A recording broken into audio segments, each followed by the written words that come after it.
Now an update on a report we brought you about an application to build a multi-million-dollar mosque in a quiet suburban street. Residents were not happy and the proposal ended up in court. Tonight, a major development. But first, here's a quick reminder of Caroline Marcus's story.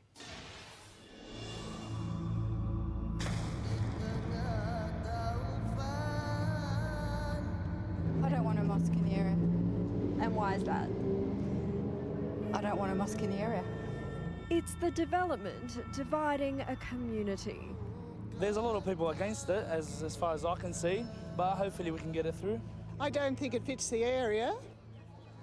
South Hurstville residents are furious about a proposal to build a $3 million mosque in their backyard. The value of this area, they go down to the ground. This is the 900 square metre block of land where the mosque would be built. It's currently occupied by this single-storey house, surrounded by family homes and across the road from an Anglican retirement village. It would devaluise the value of our homes. According to the development application, the mosque would be open from 3:30 a.m. to 10:30 p.m. during the summer months, with Islamic calls to prayer preceding each of 5 daily prayer sessions. Imagine an old person in a bed and there's people banging doors in the middle of the night. I mean, it's just absolutely horrendous. Muslims say the mosque is desperately needed. There's none in the area. Hopefully we'll get one through. Mohammed Malas says locals have nothing to fear.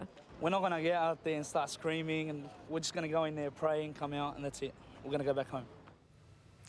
Well, Caroline Marcus joins me now with more. And Cara, there's been a win for the residents.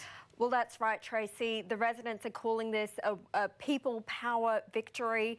Today at the Land and Environment Court, which I've just come back from, the Commissioner agreed with them that the mosque isn't the right fit for the local area and said that the development application should be refused.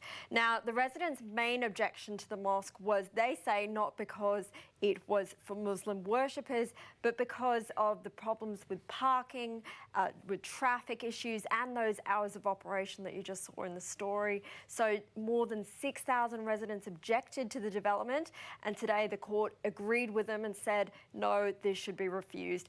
Now, I caught up a bit earlier on with some of the residents outside court, and here's what some of them had to say. We're delighted for the residents that we won't be having to put through what we've gone through the last 12 months. The judgment is very fair and comprehensive, and it addressed the concerns of 6,000 residents. Cara, these disputes do spring up fairly regularly. How much of a precedent does this decision set for other disputes like it?